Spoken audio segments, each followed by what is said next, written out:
এটা এটা এটা। হরে কৃষ্ণ। অনাদিরাদি গোবিন্দের অশেষ কৃপায় আজকে আমরা একটি বিশেষ পাঠের জন্য সমবেত হয়েছি, যাকে কেন্দ্র করে সমগ্র বিশ্ব ব্রহ্মাণ্ড, যাকে কেন্দ্র করে সমগ্র জগৎ, সব কিছু, যিনি অনাদিরাদি গোবিন্দ, তার আজকে আবির্ভাব তিথি। পরমেশ্বর ভগবান শ্রীকৃষ্ণের এবছর 5246তম শুভ আবির্ভাব তিথি। শুভ আবির্ভাব তিথি তথা শুভ জন্মাষ্টমী উপলক্ষে আজকে বিশেষ এই পাঠের আয়োজন। আজকে এই অ্যানাউন্সমেন্টটা দেওয়া হয়েছিল। তো সবচেয়ে বড় কথা যেটি আমি আপনাদের কাছ থেকে সবসময় সহযোগিতা পেয়ে আসছি, দেশে দেশের বাইরে সকল স্থান থেকে সকল ভক্তবৃন্দ যেভাবে উৎসাহ উদ্দীপনা দিচ্ছেন এই পাঠের বিষয়টি, বিশেষ করে আমি সাধারণত এই করোনা ভাইরাস শুরু হয়েছে পর থেকে প্যান্ডেমিক সিচুয়েশনে মূলত একাদশীর সন্ধ্যায় এই শ্রীমদ্ ভগবদ গীতা নিয়ে আলোচনা করি বা পাঠ করি। তো মাঝে মধ্যে বিশেষ প্রোগ্রাম থাকে, যেমন শ্রী শ্রী নরসিংহ চতুর্দশীতে আমরা কথা বলেছি, শ্রী শ্রী জগন্নাথ দেবের রথযাত্রা মহোৎসবে কথা বলেছি। আজকে সর্বকারণা কারণম অনাদিরাদি গোবিন্দ শ্রীকৃষ্ণের শুভ আবির্ভাব তিথি নিয়ে কথা বলবো। আমি নরাধম, ভুল ত্রুটি হতেই পারে, অজ্ঞান, আপনারা সকলে ক্ষমা করবেন। আর সবচেয়ে যে উৎসাহটা পেয়ে যাচ্ছি ক্রমাগত, সেটা হচ্ছে বলছিলাম শুরুতে, দেশে দেশের বাইরে অনেক ভক্তরা বিভিন্ন সময় ফোন করে যোগাযোগ করে শ্রবণ করার জন্য আগ্রহ প্রকাশ করেন। আজকে সারাটা দিন খুব ব্যস্ত ছিলাম। গণপ্রজাতন্ত্রী বাংলাদেশ সরকারের ধর্ম বিষয়ক মন্ত্রণালয়ের হিন্দু ধর্মীয় কল্যাণ ট্রাস্টের একটি সরকারি প্রোগ্রাম ছিল ভগবানের জন্ম উৎসব অনুষ্ঠান নিয়ে। তো এইভাবে প্রোগ্রাম করার মতো যে সুবিধা ভগবান দিচ্ছেন, এই জন্য আমাদের গোবিন্দের কাছেই আমরা কৃতার্থ, সকল ভক্তের কাছে কৃতার্থ। আমরা আনুষ্ঠানিকভাবে প্রবেশ করছি। বন্দে অহম শ্রীগুরু শ্রীযুতপদ কমলম শ্রীগুরুন বৈষ্ণবাংশ্চ শ্রীরূপম সাগ্রজাতম সহগণ রঘুনাথান্বিতম তম সজীবম সাদ্বৈতং সাবদূতম পরিজন সহিতম কৃষ্ণ চৈতন্য দেবম শ্রী রাধা কৃষ্ণ পাদান সহগণ ললিতা শ্রী বিশাখা নিতাংশ চ। ওম অজ্ঞানতিমিরান্ধস্য জ্ঞানাঞ্জন শলাকয়া চক্ষুরুন্মীলিতং येन তস্मै শ্রী গুরুবে নমঃ।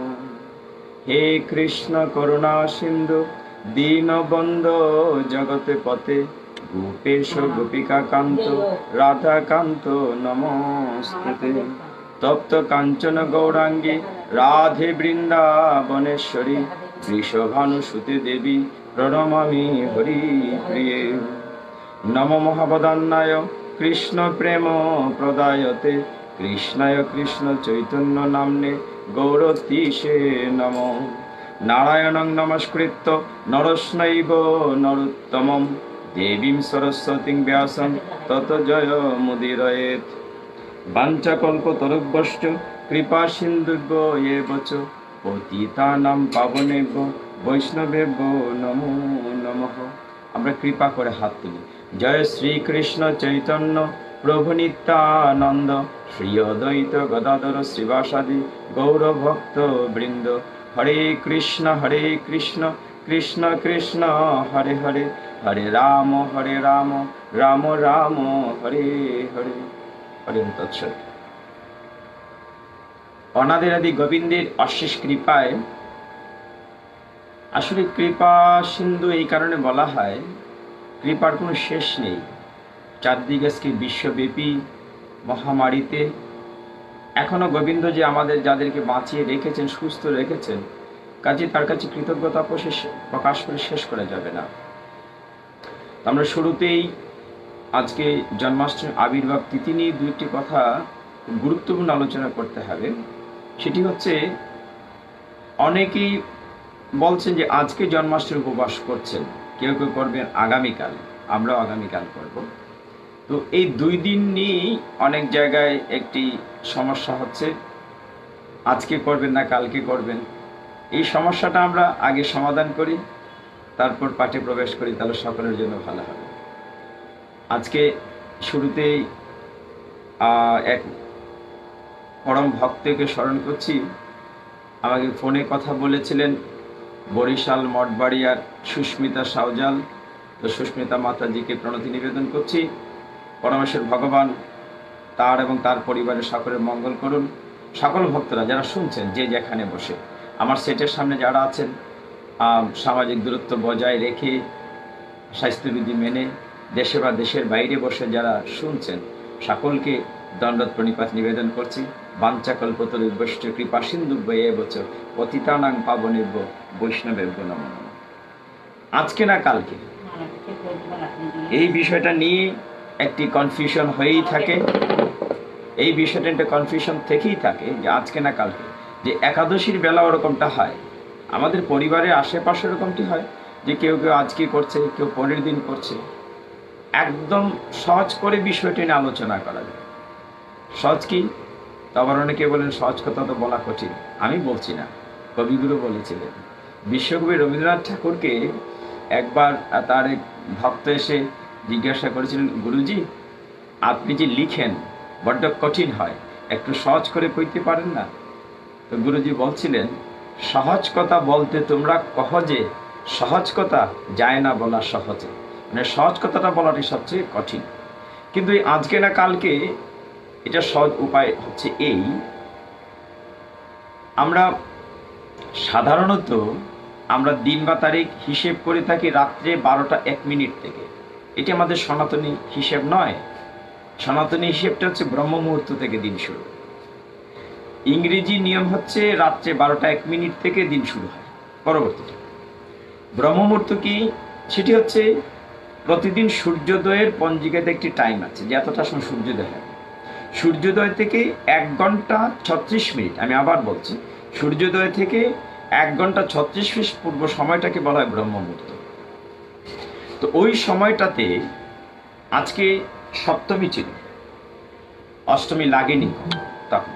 যে ব্রহ্ম মুহূর্তে যদি অষ্টমী টাচ না করে সপ্তমী বিদ্যা অষ্টমী তিথি পালন করা যাবে না। ঠিক একাদশীর বেলাও যদি 1 ঘন্টা 36 মিনিট পূর্বে অর্থাৎ ব্রহ্ম মুহূর্তে যদি দশমী বিদ্যা একাদশী হয়, সেটি শাস্ত্রে নিষেধ করা আছে। দশমী বিদ্যা একাদশী ব্রত পালন করা যাবে না, বরঞ্চ দ্বাদশী পরবর্তীতে বিদ্যাটা করা যাবে। এই কারণে বৈষ্ণবীয় মতে আজকে অষ্টমী ব্রত পালন করা যাবে না, যেহেতু ব্রহ্ম মুহূর্তে অষ্টমী স্পর্শ করিনি। দ্বিতীয়ত, আমাদের সনাতন ধর্মের সমস্ত অনুষ্ঠানগুলো চান্দ্রমাসে হিসাব করা হয় না। 2টো বৎসর আমরা দেখি, একটি সৌর বৎসর, একটি চন্দ্র বৎসর। চান্দ্রমাসের যে দিন সূর্য বা মাসের চেয়ে ছোটা হয় 22.5, তো সেই হিসেবে যদিও শ্রাবণ মাস, কিন্তু অ্যাকচুয়ালি ভাদ্র মাস ধরা হচ্ছে। ভাদ্র মাসের কৃষ্ণপক্ষের অষ্টমী তিথি রোহিণী নক্ষত্র। আরেকটি বিষয় হচ্ছে 27টি নক্ষত্রের মধ্যে একটি হচ্ছে রোহিণী নক্ষত্র। অনাদিরাদি গোবিন্দ ভগবান আজ থেকে 5246 বছর পূর্বে রোহিণী নক্ষত্রে এ ধরাধামে নর বপু ধারণ করে আবির্ভূত হয়েছিলেন। এই কারণে সবকিছু মিলে আগামীকাল উত্তম ভগবান শ্রীকৃষ্ণের অভিষেক তথা উপবাস তথা ব্রত উদযাপন করা। আমরা বিষয়ের সংশয় থেকে নিশ্চয়ই উত্থিত হতে পেরেছি, এবং একাদশীও একই রকম।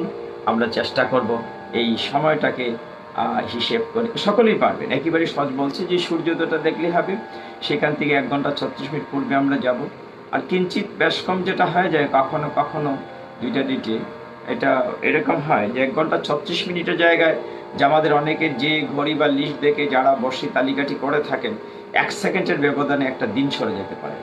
1 ঘন্টা 35 মিনিট 59 সেকেন্ড হলো, 36 মিনিট হলো না, তো 1 সেকেন্ডের জন্য দেখা গেল একটা দিন সরে যেতে পারে। যাই হোক, আমার বিনীত অনুরোধ থাকবে আমরা যথাসাধ্য চেষ্টা করব শাস্ত্র শাসন মেনে চলার জন্য। অনাদিরাদি গোবিন্দ পরমেশ্বর ভগবান সাধারণত তিনি পৃথিবীতে অষ্টাবিংশ চতুর্যুগে এসে থাকে। 4টা যুগ অষ্টাবিংশ আমরা জানি ব্রহ্মাণ্ড, বলাই আছে চৈতন্য চরিতামৃত আদিলীলায় বলা আছে, অষ্টাবিংশ চতুর্যুগে দাপরেরও শেষে ব্রজের সহিত হয় কৃষ্ণেরও প্রকাশ। তাহলে ব্রজের শেষে যে তিনি কৃষ্ণের প্রকাশিত হবেন সেই কথাটি চৈতন্য চরিতামৃত আদিলীলার 6ষ্ঠ অধ্যায়ের 10ম পয়েরে বলা আছে। যা হোক, প্রথমে আমরা নির্ধারণ করব, সেদিন বলেছিলাম যে আজকাল অনেক জায়গায় বলে থাকেন অনেকেই অমুক ভগবান তমুক ভগবান। এই বিষয়টি পরিষ্কার করা অত্যন্ত গুরুত্বপূর্ণ। যে ভগবান ইচ্ছে করলে হওয়া যায় না, ভগবান অবতরণ করে, ড্রপ ডাউন করে, যেমন বিমান অবতরণ করছে, সেটা আগে থেকে ছিল, সেটা নেমে এসেছে। ইচ্ছে করলেই ভগবান সাধনা করে সিদ্ধি লাভ করা যেতে পারে, মহাপুরুষ হওয়া যেতে পারে, সাধক পুরুষ হওয়া যেতে পারে, মহা ঋষি হওয়া যেতে পারে, কিন্তু ভগবান হওয়া যায় না। এ বিষয়ে পরাশর মুনি অত্যন্ত চমৎকার ভগবানের সংজ্ঞা দিয়েছেন। ঐশ্বর্যস্য মানে সমস্ত ঐশ্বর্য, সমগ্রস বীর্যস যশ সংশ্রেয় জ্ঞান বৈরাগ্যশ্চৈব সন্নাঙে ভগ ইতিঙ্গনা। ভগ মানে 6টি ভগ। আর একটু ক্লিয়ার করি, যার রূপ আছে তাকে আমরা কি বলি? রূপবান। যার গুণ আছে তাকে কি বলি? গুণবান। তাহলে যার ভগ আছে তাকে বলবো ভগবান। ভগবানের হচ্ছে 6টি বিষয় পূর্ণ মাত্রায় থাকা। 6টি বিষয় কি? সমগ্র ঐশ্বর্য, সমগ্র বীর্য, সমগ্র যশ, সমগ্র জ্ঞান, সমগ্র বৈরাগ্য। এই 6টি বিষয় যার কাছে পূর্ণ মাত্রায় আছে। মনে করেন কারো হয়তো প্রচুর টাকা থাকতে পারে, ঐশ্বর্য থাকতে পারে, কিন্তু তার সমগ্র রূপ নেই। টাটা বিড়লা সহ অনেকের কোটিপতি বিল গেটস থাকতে পারেন, কিন্তু তার কাছে বৈরাগ্য থাকতে পারে না। ভগবান শ্রীকৃষ্ণের সমগ্র ঐশ্বর্যস্ব ছিল, আপনারা জানেন। তিনি তার 16,108 মহীয়সীর জন্য সমুদ্রের ভেতরে দ্বারকা নগরী তৈরি করেছিলেন এবং প্রত্যেক মহীয়সীর জন্য একটি করে রাজপ্রাসাদ তৈরি করেছিলেন। এত বড় ঐশ্বর্যশালী ছিলেন ভগবান যদুবংশে। তিনি যদিও চন্দ্রবংশে। সমগ্র বীর্য, এত বীর্যবান পুরুষ ভগবান শ্রীকৃষ্ণ। আপনারা দেখেছেন ছোট্টবেলা থেকে, আমরা যদি বলি একদম ছোটবেলা থেকে তিনি পুতনা বধ থেকে শুরু করে, শকটাসুর বধ থেকে শুরু করে, কালীয় দমন ইত্যাদি ইত্যাদি, মাত্র 7 বৎসর বয়সে ভগবান 7 দিন 7 রাত্র বাঁ হাতের কনিষ্ঠাঙ্গুলির উপরে এত বিশাল গিরি গোবর্ধন পর্বত, 18 মাইল রেডিয়াস, এত বড় গিরি গোবর্ধন পর্বত 7 দিন 7 রাত্র ধারণ করেছিলেন। কত বড় বীর্য পুরুষ, একটি শিশু। ভগবান ভগবানই। আমরা কি 5 কেজি পাথর ধরে রাখতে পারি? কাজে ভগবানের সাথে তুলনা করলে হবে। ভগবান ভগবানই। সমগ্র যশ সুনাম, অনাদিরাদি গোবিন্দের যে যশ বা সুনাম সারা বিশ্বময়। তখনকার সময়ে তিনি, আপনারা জানেন মহাভারতের অনেক কাহিনী আছে, আপনারা দেখেছেন যে ভগবান কত বুদ্ধিমত্তা দিয়ে, রাজনীতিক জ্ঞান দিয়ে তিনি পাণ্ডব পক্ষে যুদ্ধ করেছেন। হয়তো বলতে পারেন, আরেকটু সহজ যদি বলি, গীতার সেই শেষের শ্লোকটিতে যে শিক্ষা আমরা পেয়েছি, সমস্ত গীতার শেষে যে শ্লোকটি আছে, 700 নং শ্লোকটি, সেখানে সঞ্জয় বলেছে কথা। সঞ্জয় কি বলেছে? সিদ্ধান্ত দিয়েছে। সে ছিল মূলত রথী বা মন্ত্রী বা সচিব বলে যদি। আরেকটি বড় পরিচয় ছিল সঞ্জয়, সেটা হচ্ছে সে কৃষ্ণদেব এবং বেদব্যাসের শিষ্য। গুরুদেবের অশেষ কৃপায় দিব্যচক্ষু পেয়েছিল সঞ্জয়। তাকে তার অন্ধ রাজা ধৃতরাষ্ট্র জিজ্ঞাসা করেছিলেন যে বলতো কোন পক্ষ জিতবে? 2টি পক্ষ যুদ্ধ হচ্ছে তো, কৌরব এবং পাণ্ডব, কোন পক্ষ জিতবে? তো সরাসরি তো বলতে পারে না, রাজার আন্ডারে চাকরি করছে, তো সে ইঙ্গিতে বলেছিল। লাস্ট শ্লোকটা দেখবেন গীতায় কি বলা আছে, যত্র কৃষ্ণ যুগেশ্বর যত্র পার্থ ধনুর্ধর তত্র শ্রী বিজয় ভূতির ধ্রুবা নীতির মতির মম। বলছেন যে পক্ষে থাকে নেই কৃষ্ণ যুগেশ্বর, যে পক্ষে থাকেন আরো পার্থ ধনুর্ধর, সে পক্ষে শ্রী বিজয় লক্ষ্মীয় সম্পদ, সেই পক্ষে ধর্মনীতি ইহা মূর মত। তার মানে কি দাঁড়াচ্ছে? যে পক্ষে কৃষ্ণ আছে সেই পক্ষের জয় হবে। অন্ধরাজাকে তার অমাত্য বা মন্ত্রী বা সচিব রথি সঞ্জয় সরাসরি বলছে না কারা জিতবে, কিন্তু প্রকারান্তরে বলেছে যে পক্ষে থাকেন কৃষ্ণ যুগেশ্বর সেই পক্ষে জয় হবে। সেই পক্ষে জয় না শুধু জয়, শ্রী মানে লক্ষ্মী, সম্পদ, ধর্মনীতি সবকিছু থাকবে, এটি সিদ্ধান্ত দিতে হবে। তাহলে আমরা যদি জয় চাই, শান্তি চাই, সুখ চাই, ঐশ্বর্য চাই, লক্ষ্মী চাই, ধর্মনীতি চাই, সব কিছুই নিশ্চয়ই জাগতিক জগতে আমরা চাই। গীতা আমাদেরকে সিদ্ধান্ত দিয়েছে যদি আমরা এগুলো চাই, পেতে গেলে কি করতে হবে? গোবিন্দকে আমাদের পক্ষে নিতে হবে। কুরুক্ষেত্রের যুদ্ধে দেখেন কৌরব পক্ষে এত বড় বড় রথীরা ছিল, এত এত সৈন্য, এমনকি ভগবানের নারায়ণী সৈন্য পর্যন্ত দুর্যোধনরা পেয়েছিল। সেখানে বিশ্বদেব ছিলেন দাদামশাই, যিনি স্বেচ্ছা মৃত্যুবর প্রাপ্ত ছিলেন। অস্ত্রগুরু দ্রোণাচার্য ছিলেন, কুলগুরু কৃপাচার্য ছিলেন, অশ্বত্থামা ছিলেন, কর্ণের মতো বীর ছিলেন, আরো আরো কত কি বলবো। এত সৈন্য, এত সমস্ত সমস্ত পৃথিবীর তাবৎ শক্তিশালী লোক একদিকে ছিলেন, কিন্তু তারা জয়লাভ করতে পারেনি। জয়লাভ কারা করেছিলেন? যেদিকে কৃষ্ণ আছে। অথচ কৃষ্ণ কিন্তু নিরস্ত্র ছিলেন, শর্তই দিয়েছিলেন যে আমাকে নিতে হবে। আপনারা জানেন সকল ঘটনা মহাভারতের, আমি সেদিকে সময় নষ্ট করছি না। যে দুটো বিষয় কন্ডিশন দিয়েছিলেন অর্জুন এবং দুর্যোধনকে, হয় নারায়ণী সেনা নিতে পারেন অথবা আমাকে নিতে পারেন। শর্ত হচ্ছে আমাকে নিতে গেলে আবার যে আমি কিন্তু অস্ত্র ধারণ করবো না, যুদ্ধ করবো না। অর্জুন যেহেতু কনিষ্ঠ, তাকে সুযোগ দেখাচ্ছিল আগে যে তুমি চাও। দুর্যোধন মনে মনে দুশ্চিন্তায় ছিলেন, কি জানি অর্জুন আবার সমস্ত নারায়ণ সৈন্য চেয়ে বসে কিনা। কিন্তু অর্জুন প্রণতি নিবেদন করে প্রকৃত সকার মতোই বলেছিল, আমি কৃষ্ণ তোমাকে চাই, গোবিন্দ আমি তোমাকে চাই। কৃষ্ণ তখন বলেছিলেন যে আমাকে চেয়ে কি করো, আমি তো অস্ত্র ধারণ করবো, বলে তার দরকার নাই, তুমি থাকলে। অথচ তখন দুর্যোধন ভাবটা এমন দেখেছিল, আরে ভাই তুমি ছোট মানুষ, তুমি চেয়েছো, আচ্ছা তোমার কথা ফেলতে পারি না, তুমি ও কৃষ্ণ চেয়েছো, আমার যদি নারায়ণ সেনা হলে হবে। মনে মনে মহাখুশি হয়েছিল, যাক বাবা, হ্যাঁ বুকার মতো সে নিরস্ত্র কৃষ্ণকে চেয়েছে, আর আমি সশস্ত্র হাজার হাজার লক্ষ সৈনিক পেয়েছি। কিন্তু প্রকৃতপক্ষে শাস্ত্রের সিদ্ধান্ত সেইটি, কৃষ্ণ যে পক্ষে থাকবেন সেই পক্ষেই জয় হবে। এরকম বীর্যবান, যশস্বী লোক, জ্ঞানবান, ছয়টি ঐশ্বর্যের মধ্যে একটা হচ্ছে জ্ঞান। পূর্ণ মাত্রায় জ্ঞান কার আছে? আমাদের জ্ঞান সকলেরই সীমিত। তার উৎকৃষ্ট উদাহরণ কি? উদাহরণ হচ্ছে আমাদের রাষ্ট্রের সংবিধান যদি বলি, দেশের আইন যদি বলি, প্রতিনিয়ত আইন পরিবর্তন করতে হচ্ছে, কোনো আইনই সঠিক নয়, অর্থাৎ সময়ের সাথে পরিবর্তনশীল।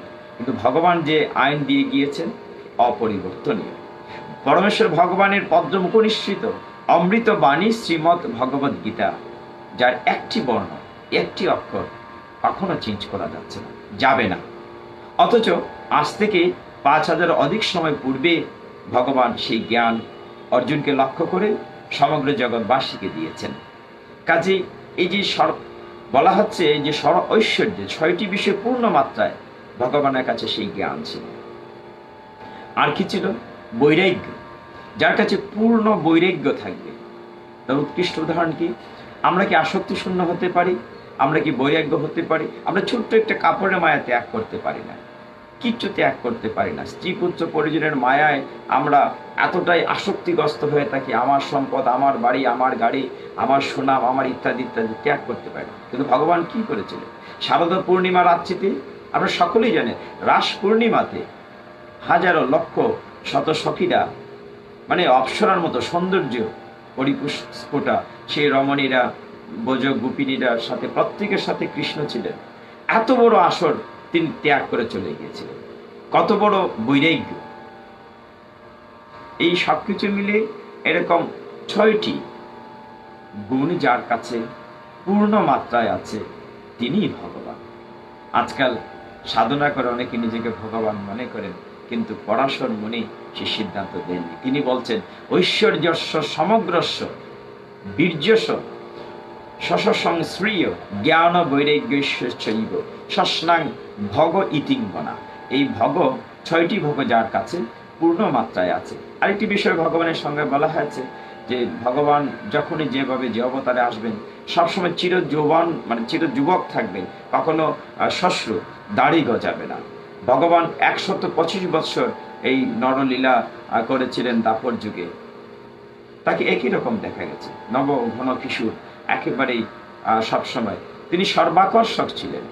কৃষ্ণ পর্ষতি, সবকিছু তার দিকে আকৃষ্ট হতো। সমস্ত শুধু মানুষ নয়, গোপাঙ্গনা নয়, গোপ বালক নয়, তার প্রতি সমস্ত বৃক্ষলতা পশু পাখি, তিনি যখন বাঁশরি বাজিয়ে ব্রজে তিনি যখন গোষ্ঠী যেতেন রাখাল বেশি, তখন সমস্ত গরু বাছুর তার দিকে পুচ্ছ তুলে দাবিত হতো। গাছগাছালি কিরকম থাকতো, গাছের ডালের শাখার ফাঁকে ফাঁকে পাখিগুলো এমনভাবে বসতো যেখান থেকে কৃষ্ণকে দেখা যায়। এরকম অনেক অনেক। তো আমি একটি এই বিষয়ে বলতে চাচ্ছিলাম যে ভগবানের একটি ছোট কাহিনী আছে। সেটি হচ্ছে একবার ভারতবর্ষে কোনো এক দেশের অনেক সাংবাদিক, একটা টুরিস্ট টিম যেখানে সাংবাদিকরা ছিলেন, ভারতে এসেছিলেন এয়ারপোর্টে। আমি শুনেছি গল্পটা, তা আপনাদের সাথে শেয়ার করছি। তো একবার একদল সাংবাদিক ভারতবর্ষে এয়ারপোর্টে নেমেছেন যেখানটায়, তো অনেকে তাদেরকে জিজ্ঞাসা করেছেন যে আপনারা কেন এসছেন। তো ওনারা বলছেন, বিদেশিরা, যে আমরা ভগবান দেখতে এসছি। তো তারা আবার জিজ্ঞাসা করছে ভগবান, বলে শুনেছি আপনাদের ভারতবর্ষে নাকি ভগবান আছে।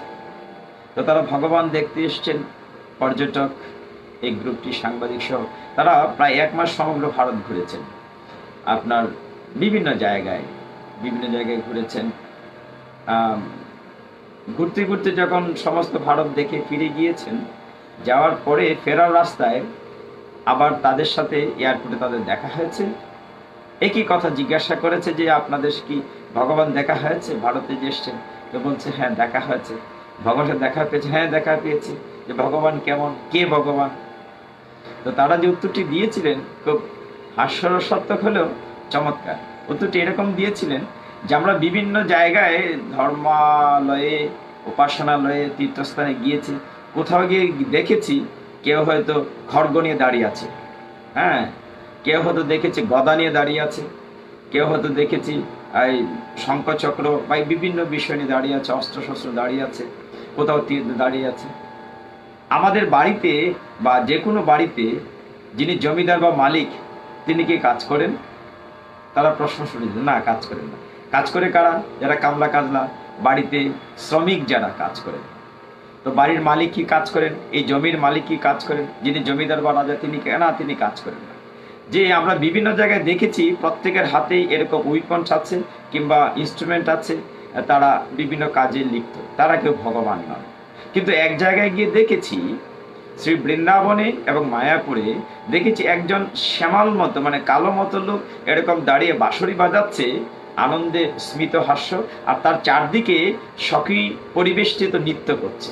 তাহলে তিনি ভগবান, তার তো কোনো কাজ নাই, তিনি আনন্দে আছেন, অর্থাৎ তিনি ভগবান।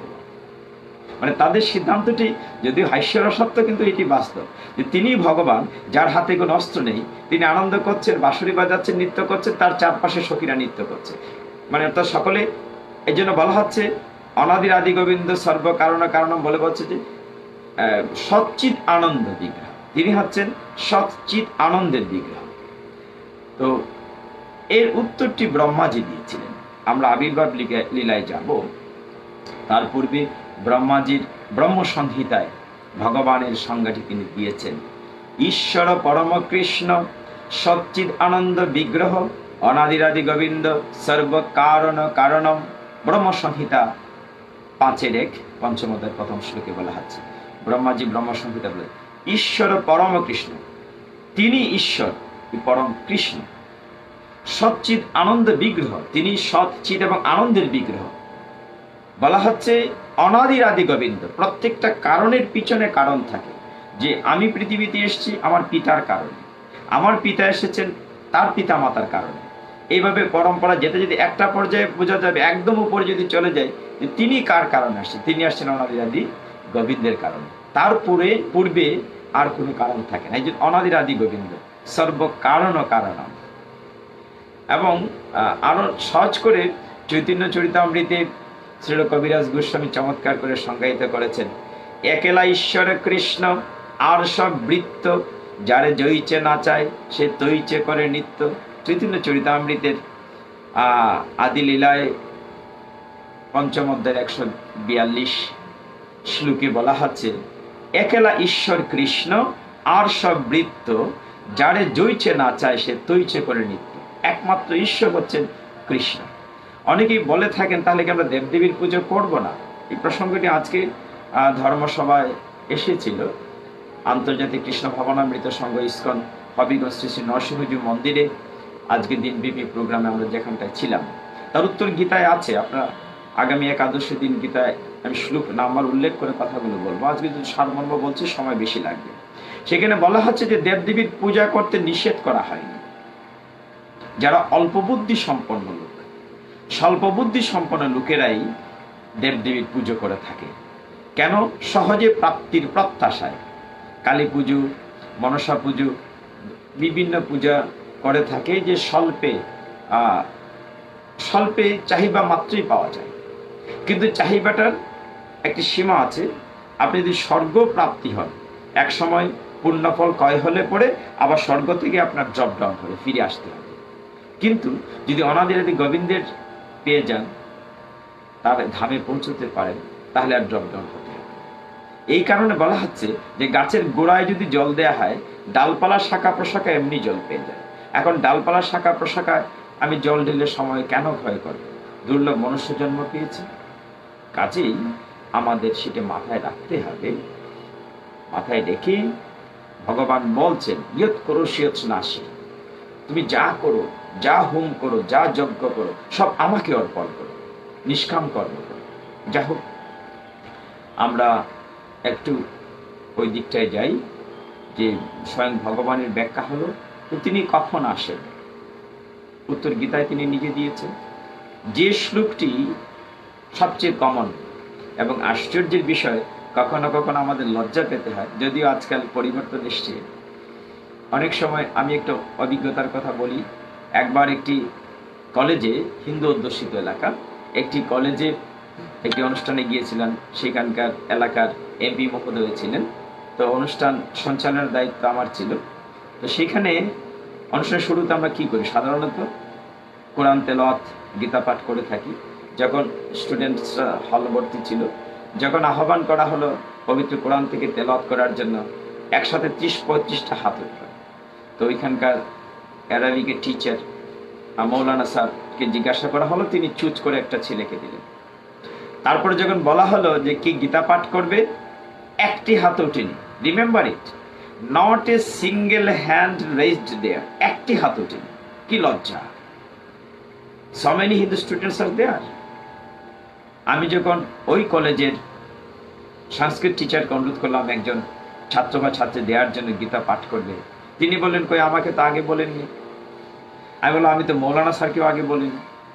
এই হচ্ছে অবস্থাটা। কিছুক্ষণ পরে, বাস্তব সত্যবীর কথাটুকু বলছি, কিছুক্ষণ পরে তিনি নিজে একটি গীতা গ্রন্থ নিয়ে আসলেন, তার উপরের পাতা ছিঁড়া, নিয়ে এসে বললেন যে আমি শ্যাম ভট্টাচার্য, যে আমি গীতা থেকে শ্লোক আবৃত্তি করব। তাই বললাম, আবার বই নিয়ে এসছেন কেন? তো তিনি বললেন, বই নিয়ে এসছি এই কারণে, যদি উচ্চারণ ভুল হয়ে যায় আপনারা তো সামনে আছেন। এই হচ্ছে বাস্তবতা। কিন্তু আজকাল আমি নৈরাশ্যবাদী না, আমি ব্যক্তিগতভাবে সবসময় আশাবাদী। আমি মনের প্রাণে বিশ্বাস করি সংসার সাগরে দুঃখ তরঙ্গের খেলা, আশাই তার একমাত্র খেলা। আজকাল অনেক পরিবর্তন এসছে। এক সময় গীতা ভাগবত পাঠে আমরা শুধু সাদা কাপড় দেখতাম। আমি তো দেশে বিদেশে শত শত প্রোগ্রামে যাই, বিশেষ করে উৎসবের সিজনে গীতা পাঠ করতে। একসময় আমরা ছোটবেলা থেকে দেখতাম বিভিন্ন পাঠের আসরে বয়স্ক লোকেরা, যে ঠাকুমা, দিদিমা, জেঠিমা, জেঠামা, সব রকম বয়স্ক লোক বসতেন। কিন্তু আজকাল ইয়াং পিপল আর আসছে, নতুন প্রজন্ম আসছে। পরিবর্তন অবশ্যই হবে। আজকে শ্রীমদ্ ভগবত গীতা সারা বিশ্বব্যাপী শত শত ইউনিভার্সিটিতে পাঠ্য হয়েছে, শতাধিক ভাষায় অনুদিত হয়েছে, এমনকি আরবি ভাষায়, চায়না ভাষায় ট্রান্সলেটেড হয়েছে। সো দ্যাট নিরাশ হওয়ার কিচ্ছুটি নেই, আশাপ্রদের কথা। যা হোক, যে কথাটি ছিলাম, সেইখানে যখন ভগবান দুনিয়াতে আসবেন পৃথিবীতে, তিনি গীতায় নিজে বলেছেন কখন আসবেন। যে শ্লোকটি নিয়ে আমার আলোচনাটা শুরু করেছিলেন এই জায়গায়, আমরা যদিও বা কোনো অনুষ্ঠানে গীতা পাঠের জন্য কাউকে পাই, দেখা যায় ওই একটা শ্লোকই সকলেই জানে, সেটা বলা হচ্ছে যদা যদাহি। যদি সংস্কৃতে আমরা উচ্চারণ করি ইয়াদা ইয়াদাহি, ইয়গ, আমরা যুগোস্লাভিয়া বানানটা ওয়াই দিয়ে লিখি, ইয়োগোস্লাভিয়া, ঠিক এরকম ইয়দা ইয়দা ইয়দাহি, যদিও বলা হয় তাকে যদা যদাহি। দেখা যাবে যে যাও কাউকে পাওয়া গেল, ওই একটি শ্লোকই মনে হয় গীতায় আছে, আর বোধ শ্লোক নেই। ভগবান যেখানে 574টি শ্লোক বলেছেন গীতায়, অথচ দেখা যায় একটি থাকে। সবচেয়ে গুরুত্বপূর্ণ তার এই 7 এবং 8 নং শ্লোকের চাইতে 9 নং শ্লোকটি আমি মনে করি। অর্জুন যখন জানতে চেয়েছিলেন যে আমি তোমার কথা ঠিক মানি কি করে, দেখো তুমিও মানুষ আমিও মানুষ, তোমারও দুটো হাত আমিও আমারও দুটো হাত, তুমি বলছো নিজেকে ভগবান, তুমি কংসের কারাগারে জন্ম নিয়েছো, আমি, অন্যরকম একটি ভ্রম ছিল। ভগবান বলছেন না। 4th অধ্যায় জ্ঞান যোগ 9 নং শ্লোকে ভগবান বলছেন জন্ম কর্ম চ মে দিব্যম এবমিউ বেত্তি তত্ত্বতঃ ত্যক্তা দেহম পুনর্জন্ম ন ইতি মামেতি সু অর্জুন। হে অর্জুন, আমার জন্মকর্ম দিব্য অলৌকিক, এবং যে শুধু এই তথ্যটি জানে, এই দেহটি ত্যাগ করার পরে ত্যক্তা দেহম পুনর্জন্ম ন ইতি মামেতি সু অর্জুন, তাকে আর এই জ্বালাময় জগতে পুনরায় জন্ম নিতে হয় না, সে আমার কাছে চলে আসে। একদম ক্লিয়ার একটি শ্লোক যদি ধরে রাখতে পারে। কেন আসেন তার উত্তর, কখন আসেন তার উত্তর তিনি 4th অধ্যায় জ্ঞান যুগে 7 এবং 8 নম্বরে দিয়েছেন। কি বলেছেন সকলেই জানেন, ইয়াদা ইয়াদা হি ধর্মস্য গ্লানির্ভবতি ভারত অভ্যুত্থানম অধর্মস্য তদ আত্মানম সৃজামি অহম পরিত্রাণায় সাধূনাম বিনাশায় চ দুষ্কৃতম ধর্ম সংস্থাপনার্থায় সম্ভবামি যুগে যুগে। আমরা বলে থাকি সম্ভবামি যুগে যুগে। তিনি বলছেন যখন যখন পার্থ, অর্জুনকে লক্ষ্য করে বলছেন, পার্থ যখন যখন পার্থ ধর্মের হয় গ্লানি, অধর্মের অভ্যুত্থান, শ্রেয় মার্গে হানি, তখন তখন আমি হই অবতার, অলৌকিক মম মায়া করিয়া বিস্তার, দুষ্টের দমন শিষ্টের পালন, সাধুদের সংস্থাপন কথা ধর্ম সংস্থাপন করিবার হেতু করি মায়ার বিস্তার, যুগে যুগে অবতীর্ণ হইবার বার। ভগবান এইভাবে বলছেন যে আমি কখন আসি, 3টি কাজ করার জন্য। পরিত্রাণ সাধু নাম, সাধুদের পরিত্রাণ করার জন্য। বিনাশায় চ দুষ্কৃতম, দুষ্কৃতকারীদের বিনাশ করার জন্য। ধর্ম সংস্থাপনার্থায়, ধর্ম সংস্থাপন করার জন্য। আপনাদের নিশ্চয়ই মনে আছে মহাভারতে যখন দ্রৌপদী কৃষ্ণকে জিজ্ঞাসা করেছিলেন অগ্রিম যুদ্ধের ফলাফল জানতে, যুদ্ধ প্রায় মাঝামাঝি পর্যায়ে চলে গিয়েছে, ভারাক্রান্ত হৃদয়ে যখন অভিমন্যু যাবে, তার হাত থেকে রক্ষা কবচ পড়ে গিয়েছিল, দ্রৌপদী কৃষ্ণকে জিজ্ঞাসা করেছিলেন যে যুদ্ধের ফলাফল কি হবে, আমার জ্যেষ্ঠ পুত্র অমুক কেন রাজা হবে না, তুমি বলছো অভিমন্যুর ছেলে থেকে একটি পরিবর্তন আসবে, অভিমন্যু কেন নয়? কৃষ্ণ দ্রৌপদীকে বলছিলেন যে আমাকে তুমি জোরাজুরি করো না, আমি উত্তর দিতে চাচ্ছি না। কিন্তু দ্রৌপদী খুব পীড়াপিড়ি করেছিলেন যে সখা গোবিন্দ তুমি বলো যে কি হবে। তিনি বলেছিলেন ইঙ্গিতে, পরে স্পষ্টতই বলেছিলেন যে অভিমন্যু থাকবে না, তাহলে আমার 5 পুত্র বলে তারাও থাকবে না। দ্রৌপদী খুব কান্নাকাটি করেছিলেন যে কে বাঁচবে কে মরবে, সকলেই মরে যাবে, শুধুমাত্র পঞ্চপাণ্ডব থাকবে, ইত্যাদি ইত্যাদি বলেছিলেন। তখন কৃষ্ণ বলেছিলেন দ্রৌপদীকে যে কথাটি, যে তুমি, দ্রৌপদী বলেছিলেন তাহলে সমস্ত দায় কি আমার পরিবারে এত সর্বোচ্চ ত্যাগ করতে হবে, এই জন্য কি, এই সুখের জন্য কি আমি যুদ্ধ করছি, এই সুখ কি হবে, সকলকে হারিয়ে, আত্মীয় স্বজনকে সন্তানকে হারিয়ে আমি কি সুখ পাবো? তখন ভগবান বলেছিলেন যে কথাটি প্রণিধানযোগ্য, যে আমি কখন বলেছি তুমি সুখের জন্য যুদ্ধ করো? আমি কখনো কি বলেছি যে যুদ্ধের পশ্চাৎ তোমরা সুখী হবে? তোমাদেরকে যুদ্ধ করতে বলেছি ধর্ম সংস্থাপনার্থে। ধর্ম সংস্থাপনের জন্য। ঠিক ওই কথাটিকেই থাকতে হবে। আজকে সারা বিশ্বব্যাপী মহামারী আকারে যে মহা বিপদ আমাদের উপর এসছে, একমাত্র অনাদিরাদি গোবিন্দ ছাড়া আমাদেরকে কেউ রক্ষা করতে পারবে না। সারা পৃথিবীর তাবৎ শক্তিশালী রাষ্ট্রগুলো অদৃশ্য একটি শত্রু, যাকে চোখে দেখা যায় না। যারা মনে করত সমস্ত পৃথিবীকে মিনিটের ভিতরে ধ্বংস করার মতো তাদের সঞ্চিত অস্ত্র আছে, তারা অসহায়। কতটা অসহায় সারা বিশ্বব্যাপী আজকে দেখছে। তিনি যে যুগে যুগে অবতীর্ণ হবেন শুধু গীতায় নয়, ভাগবতে বলা আছে। শ্রীমদ্ ভাগবতম। ও আরেকটি বিষয় পরিষ্কার করি, আজকে আরেকজন প্রশ্ন করেছিলেন, প্রতিদিন লিখেন। আমি যে আজকে কিছুক্ষণ অপরাহ্নে 3টার দিকে, বোধহয় 3টা ফেসবুকে দিয়েছে, আজকে ভাগবত নিয়ে আলোচনা পাঠ করব, প্রয়াসী হব, চেষ্টা করব। তো বলছেন অন্যদিন লেখেন ভগবত, আজকে লিখেছেন ভাগবত। তো ওই একটি বিষয় পরিষ্কার করা ভালো। শ্রীমদ্ ভগবত গীতা, পরমেশ্বর ভগবানের পদ্ম মুখনিসৃত অমৃত বাণী যেটি গীতা, সেটিকে বলা হচ্ছে গীতা হচ্ছে যাতে আকার নাই, শ্রীমদ্ ভগবত গীতা। আর যেটিতে আকার আছে সেটি হচ্ছে শ্রীমদ্ ভাগবত। এটি যে শ্রীমদ্ ভাগবত, এটি হচ্ছে পুরাণ, তাকে আমরা মহাপুরাণও বলে থাকি, কখনো কখনো অমল পুরাণও বলে থাকি। তো সেটি হচ্ছে ভাগবত। আর যেটিতে আকার নেই সেটি হচ্ছে ভগবত। অথচ সেই জায়গাটিতে একবার আমাদের পাশে মহাপ্রভুর আখড়ায় জন্মাষ্টমীর পূর্ব রাত্রিতে পরদিন র্যালি বা শোভাযাত্রা হবে, সেখানে প্রস্তুতি নিয়ে কথা হচ্ছিল। প্রাতিষ্ঠানিক শিক্ষায় শিক্ষিত অনেক লোকই ছিলেন। একজন হাইলি এডুকেটেড, উনি একটি লোককে দেখিয়ে বলছেন যে ওই ছেলেটিকে যদি বাসুদেব সাজানো যায়, তার দাড়ি টাড়ি আছে, খুব চমৎকার লাগবে, সুন্দর লাগবে, তাকে যদি বাসুদেব সাজানো। একটু খেয়াল করুন, বলা হচ্ছে বাসুদেব, বলা উচিত ছিল বসুদেব। কারণ বাসুদেব আকারযুক্ত হলে সন্তান হয়ে যায়। যেমন সংসদের ভেতরে যারা বসেন মাননীয়, তাদেরকে বলা হয় সাংসদ, মানে সংসদের সন্তান। আকারযুক্ত হলে সন্তান হয়। বসুদেবের সন্তান বলে কৃষ্ণকে বলা হচ্ছে বাসুদেব। আর যাকে সাজাতে চেয়েছে তিনি হচ্ছেন বসুদেব। যাই হোক, তো আকার না থাকলে সেটি হচ্ছে গীতা, যেটি পদ্মমুখনিসৃত অমৃতবাণী যুদ্ধক্ষেত্রে দেওয়া হয়েছিল। আর আকার যেটিতে আছে সেটি কৃষ্ণের জীবনী এবং অনেক পৌরাণিক কাহিনী, সেটি হচ্ছে শ্রীমদ্ ভাগবতম অমল পুরাণ, আমাদের 18টি পুরাণের অন্যতম। সেখানে প্রথম স্কন্ধে, আমাদের পুরাণেও কিন্তু 18টি পুরাণের মধ্যে যেমন অন্যতম ভাগবতের 12টি স্কন্ধ আছে, 12 পার্টস। 12টি স্কন্ধের মধ্যে আপনার 18 শ্লোক আছে।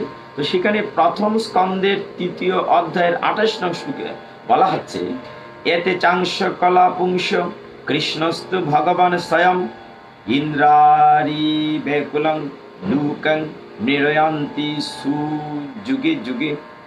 পরিষ্কার কি বলা হচ্ছে, যে এতে চাংশ কলাহ পুংস কৃষ্ণস্তু ভগবান স্বয়ং। সেখানে বলা হচ্ছে কৃষ্ণই হচ্ছেন স্বয়ং ভগবান। যে বিভিন্ন ব্যানার আমরা লিখে থাকি কৃষ্ণস্তু ভগবান স্বয়ং, এই কথাটি কোথায় আছে? ভাগবতে আছে, প্রথম স্কন্ধের 3য় অধ্যায়ে 28 শ্লোক। সেখানে বলা হচ্ছে এতে চাংশ কলা পুংস, মানে আর যত দেবতা আছেন, আর যত দেবদেবী আছেন, আর যত অবতার আছেন, সকলেই অংশ বা কলা মাত্র। একমাত্র শ্রীকৃষ্ণ হচ্ছেন কৃষ্ণস্তু ভগবান স্বয়ং। সেখানে বলা হচ্ছে ইন্দ্রারি বেকুলম লিলকম মৃয়ান্তি যুগে যুগে। বলছেন যে যারা নাস্তিক, যদি নাস্তিকের আধিক্য হয়, যারা ভগবান মানে না, ঈশ্বর মানে না, তাদেরকে ধ্বংস করার জন্য এবং আস্তিককে রক্ষা করার জন্য তিনি যুগে যুগে অবতীর্ণ হন। তাহলে ভাগবত এই কথাটি আছে এবং সেখানে অত্যন্ত পরিধানযোগ্য কথাটি বলা হচ্ছে কৃষ্ণস্তু ভগবান স্বয়ং। তাহলে প্রশ্ন থাকে যে আজকে আমরা এত কিছু বুঝতে পারছি, কৃষ্ণকে বুঝতে পারছি, পাঠ কীর্তন করছি, একাদশী ব্রত করছি, আজকে আগামীকাল হয়তো, আজকে কেউ কেউ করেছেন, আগামীকাল হয়তো কৃষ্ণের অষ্টমী আবির্ভাব তিথি আমরা ব্রত পালন করব, মধ্যরাত্র পর্যন্ত উপবাস থেকে অভিষেক করে 12টার ভিতরে শেষ করব, তারপর অভিষেক করব, আমরা সেটা হয়তো আগামীকাল করবো নাকি। কিন্তু এত কিছু করছি, আগের চেয়ে মন্দির বেড়েছে, উপাসনা বেড়েছে, কীর্তন বেড়েছে, কিন্তু দুঃখ কষ্ট তো গেল না। অনেকেই বলে থাকেন যে এত কিছু করছি কিন্তু কেন দুঃখ থাকছে? তার উত্তর চৈতন্য চরিতামৃতে দেয়া আছে। একদিন সুযোগ পেলে চৈতন্য চরিতামৃত যদি মহাপ্রভু আবির্ভাব তিথি বা কোনো অনুষ্ঠান হয় আলোচনা করব। সেখানে চৈতন্য চরিতামৃতের 3টি অংশ, আদিলীলা, মধ্যলীলা, অন্তলীলা। মধ্যলীলায় 20, মধ্যলীলার অনেকগুলো আবার পার্ট আছে। 20তম অধ্যায়ে 117 নম্বর পয়ারে বলা হচ্ছে, কৃষ্ণ ভুলি যেই জীব অনাদি বহির্মুখ, অতএব মায়া থাকে দেয় সংসার দুঃখ। উত্তর দেয়া আছে কেন আমরা দুঃখ পাই। বলছে কৃষ্ণ ভুলি যেই জীব অনাদি বহির্মুখ, মানে আমরা কৃষ্ণকে ভুলে গিয়েছি। আমার যিনি পরম আত্মার আত্মীয় তাকে ভুলে গিয়েছি। তাকে ভুলে গিয়ে যে বহির্মুখ, অতএব মায়া তাকে দেয় সংসার। কে দুঃখ দিচ্ছে? মায়া দিচ্ছে। সেই প্রসঙ্গে একটি কথা বড় পাঠের আসরে বলি, এখানে চলে এসছে যেহেতু কথাটা বলি। মায়া, আমরা যখন পাঠের আসরে বসি তখন অনেকে বলেন, প্রভু রাত্র হয়ে যাচ্ছে, আমাদের তো বাড়ি যেতে হবে, আমরা তো সংসারে বাধা, আপনার মতো আমরা অপশন না, ফ্রি না, আমাদের চলে যেতে হবে, একটু তাড়াতাড়ি করুন। বলছেন যে চলে যেতে হবে বাড়িতে, কেন? স্ত্রী পুত্র পরিজন আছে, সন্তান রেখে আসছি, গরু বাছুর রেখে আসছি, ওইগুলো উঠানো হয়নি, আমরা তো মায়ায় বাধা। আসলে কি বাধা? স্পষ্ট থেকে দড়ি দেখা যায়, স্পষ্ট থেকে রজ্জ আছে, কিন্তু কৃষ্ণ যে কানটায় থাকবেন সেখানে বাঁধন থাকবে না। কংসের কারাগারে কি হয়েছিল? যখন ভগবান শ্রীকৃষ্ণ আবির্ভূত হয়েছিলেন, আপনি সমস্ত শিকল বসুদেব দেবকী খসে পড়েছিল। আমরা সেই কানটায় যাচ্ছি। তো বলা হচ্ছে আমরা বুঝতে পারি না কারা? আমরা যারা মূঢ়, ভগবান যে স্বয়ং শ্রীকৃষ্ণ। এই জন্য গীতার 9ম অধ্যায়ের জ্ঞান বিজ্ঞান যুগের 11 শ্লোকে ভগবান বলছেন, অবজানন্তি মাম মূঢ়া, মানে মূঢ়া, মূর্খরা, যারা জানে না, মানুষিম তনুম আশ্রিত, আমি মনুষ্য রূপের যে তনু বা দেহ ধারণ করেছি। অনেকে মনে করে মানুষ না, পরম ভাবং অজানন্ত, বলছেন জানে না, মম ভূত মহেশ্বরম, আমার যে দেহটা, আমি যে মহেশ্বর, আমি যে ঈশ্বরের পরমেশ্বর, ভগবান স্বয়ং, সেটি বুঝতে মনে করে মানুষ।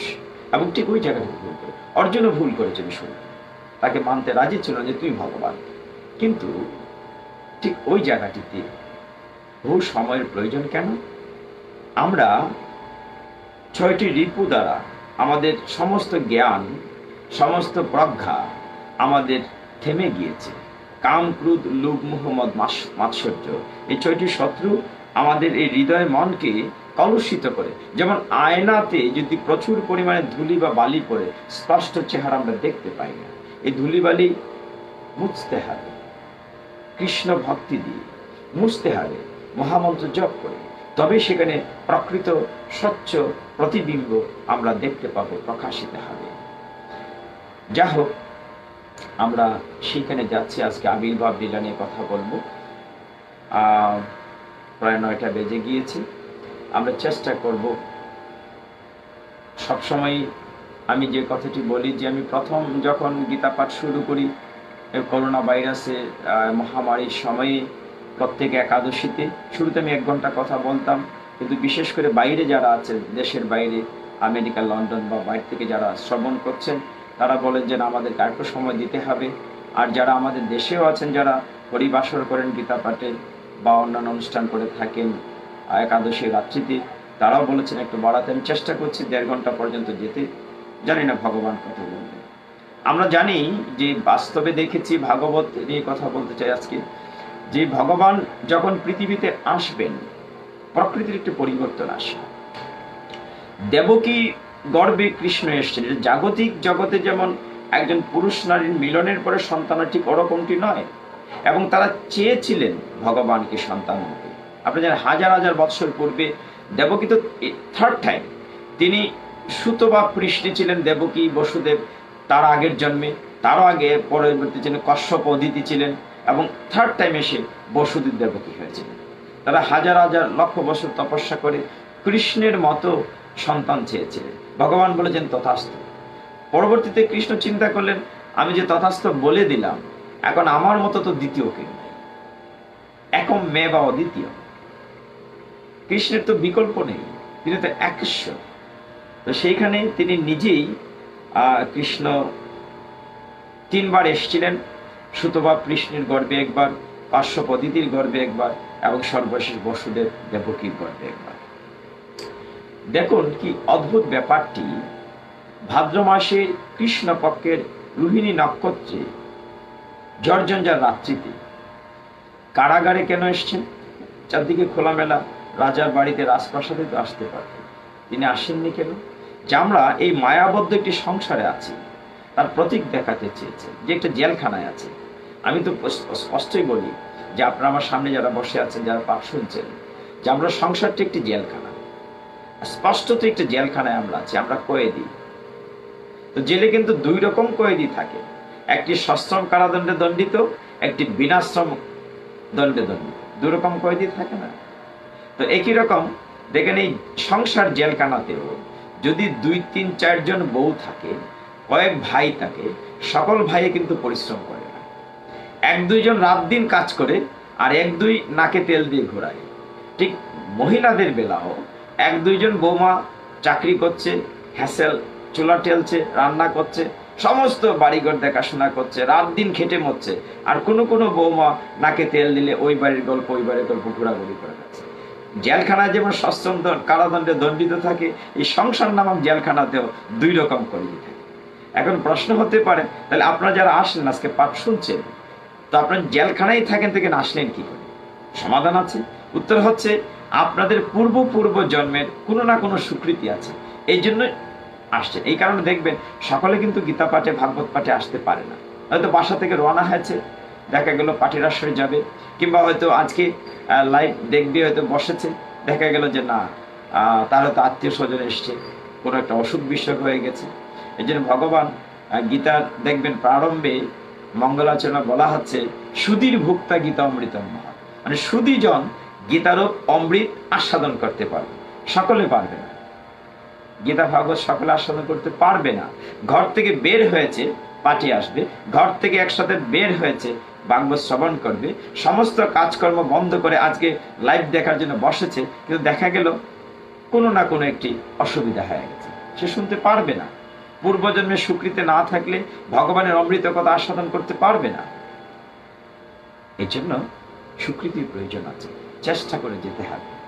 যা হোক, দেবকী যেরকম তপস্যা করেছিলেন যুগ যুগ ধরে ভগবানকে সন্তান রূপে পাওয়ার জন্য, কিন্তু ভগবান কখন এসছেন? আপনারা দেখুন একটু আবির্ভাব লীলাটি পেছন থেকে যদি যাই, কংসের বোন দেবকী, সকলেই আপনারা জানেন কত মায়া করত বোনকে। বিয়ের পরে বসুদেবের সাথে যখন তার বোনকে বিয়ে দিয়েছে, সেই রথটি নিজে চালিয়ে নিয়ে যাচ্ছে, কত আনন্দ, নিজের বোনকে নিয়ে যাবে, শ্বশুর বাড়িতে দেবে। নিয়ে যাচ্ছিল সময়, তখনকার সময়ে 1-2 নয়, হাজার হাজার দাস দাসী, সাথে ঘোড়া, হাতি, অনেক অনেক উপহার দেওয়া হয়েছিল। নিয়ে যখন যাচ্ছিল, রথের সারথি বাম হাতে লাগাম নিয়ে কংস তার বোনকে কতটা আদর করত। নব্য বিবাহিতা তার বোন দেবকী, তার বোনের স্বামী বসুদেব, তাদেরকে রথে বসিয়ে খুব আনন্দের সাথে খুশি মনে কংস নিয়ে যাচ্ছে। এমন সময় কি হলো?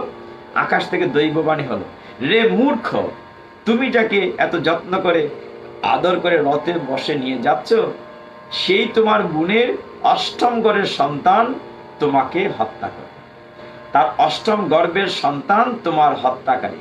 শোনা মাত্র প্রচন্ড পরাক্রমশালী কংস তার কুশমুক্ত করে তরবারি এবং বাঁ হাত দিয়ে তার বোনের চুলের মুঠি ধরেছে, তাকে মেরে ফেলল। একটা বাক্য শোনার সাথে সাথে, কেন? মৃত্যু ভয়। কিন্তু ভাগবতের শুরুতে পরীক্ষিত মহারাজ যখন সুখদেব গোস্বামীর কাছে, তিনি যখন অভিশপ্ত হয়েছিলেন মাত্র 7 দিন বাঁচবেন, তিনি গিয়ে সুখদেব গোস্বামীর কাছে যে প্রথম প্রশ্নটি করেছিলেন, একটি মাত্রই প্রশ্ন যদি বলে থাকি, তিনি বলেছিলেন, একজন মৃত্যু পথযাত্রীর করণীয় কি? সুখদেব গোস্বামী উত্তর দিয়েছিলেন, 3টি কাজ করতে হবে। মৃত্যু পথযাত্রী, আমরা সকলে মৃত্যু পথযাত্রী। এই যে আমরা এখানে বসেছি, উঠতে পারবো তার নিশ্চয়তা আমরা কেউ দিতে পারি? নবডি ক্যান এশিওর, কেউ শিওর দিতে পারি না।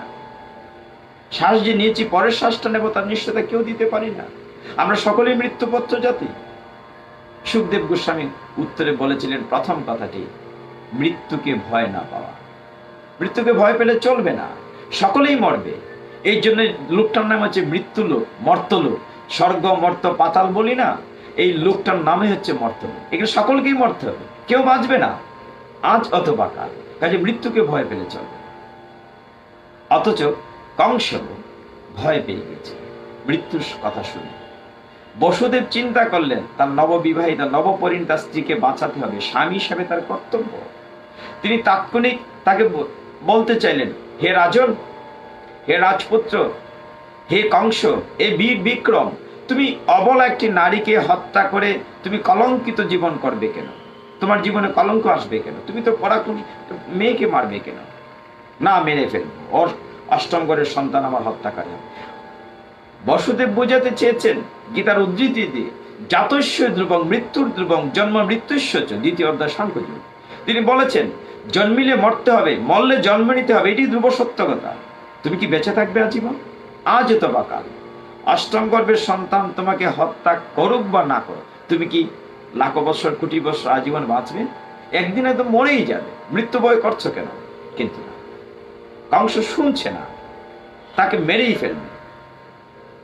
জ্ঞানী বসুদেব তৎক্ষণাৎ চিন্তা করলেন কোনো না কোনো ভাবে তার স্ত্রীকে তো বাঁচাতে হবে তার রুষানল থেকে। তিনি বললেন, হে কংস, তোমার দৈববাণীটি কি হয়েছে? হ্যাঁ, দৈববাণী হয়েছে। তুমি শুনেছ যে দেবকীর অষ্টম গর্ভের সন্তান আমাকে মেরে ফেলবে। দেবকী তো মারবে না, দেবকীর অষ্টম গর্ভের সন্তান মারবে। হ্যাঁ, তাই তো। যদি অষ্টম গর্ভের সন্তান মারে, দেবকীকে তো তোমার ভয় নাই, দেবকীকে তোমাকে মারছে না। কংস বলেন, তাই তো, দেবকী তো আমাকে মারবে, তা আমি আর বোনকে মারব না। তাহলে ওর যে সন্তান, বলে ওর সন্তান যতটা হবে আমি জন্মের পর তোমার হাতে দিয়ে দেব, তুমি সন্তানকে মেরে ফেলো, কিন্তু তোমার বোনটাকে মেরো না। বসুদেব দেখলেন এই কথাটায় কংস কিছুটা ব্রেক দিয়েছে। কংস চিন্তা করলো, তাই তো, আমার শত্রু তো দেবকী না, আমার শত্রু হচ্ছে দেবকীর অষ্টম গর্ভের সন্তান। আর বসুদেব চিন্তা করলেন যে কোনো ভাবেই হোক অন্তত আমার স্ত্রীকে বাঁচাতে হবে, পরের কথা পরে। আর কংস জানতেন যে বসুদেব সত্যাশ্রয়ী, তিনি কখনো মিথ্যে কথা বলেন না। তিনি যেহেতু বলেছেন যে তার সমস্ত সন্তান জন্মের পরে আমাকে দিয়ে দেবেন, বসুদেব কথা নড়চড় হবে না যথারীতি। তাহলে কি করতে হবে? বলে আমাদেরকে বাড়িতে যেতে দাও।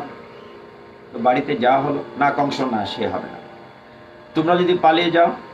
বসুদেব, ঠিক আছে, আমাদেরকে কারাগারে নিয়ে রাখো, বন্দি করে রাখো, এখানে সন্তান হবে তোমার হাতে দিয়ে দেব।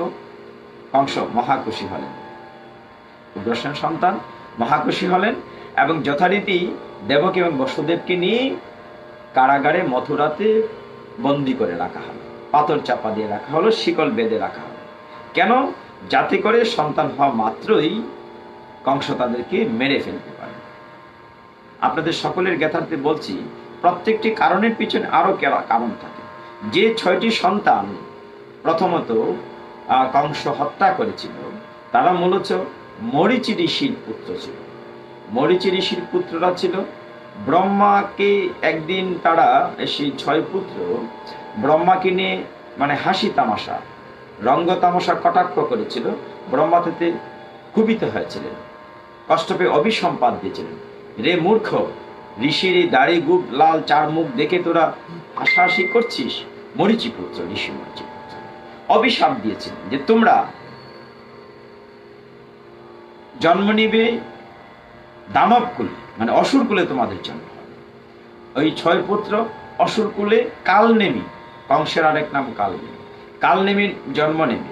তো কালনেমির গর্ভে জন্ম নিয়ে যে ষড়গর্ভ ছিল, নামগুলো ছিল হংস, সুবিক্রম, ক্রোত, দমন, রিপু মর্দন, ক্রুদহত্যা, এরকম 6টি নাম ছিল তখন।